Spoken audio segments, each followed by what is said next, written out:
Hello everyone, my name is Maria Lourdes Bolaños Bravante. Isa po akong vlogger mula sa Naga City at isang proud mom ni Jasa. Jasa's story in short, si Jasa ay diagnosed with level 3 Autism Spectrum Disorder or ASD. May sensory processing disorder, may intellectual disability. Araw-araw naming inaharap ang mga hamon with love, patience, and protection.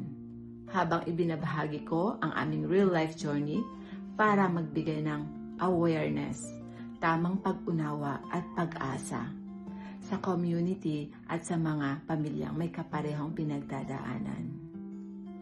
Nakikiisa po kami sa advokasya ng Northfield Foundation para sa proteksyon, kaligtasan at karapatan ng mga bata, lalo na sa mga batang may kapansanan. Nakikiisa rin po kami sa paggunita ng National Conference of Children with Disabilities na may temang wakasan na karapatan ng batang ipaglaban.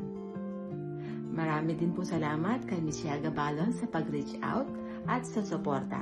Mabuhay!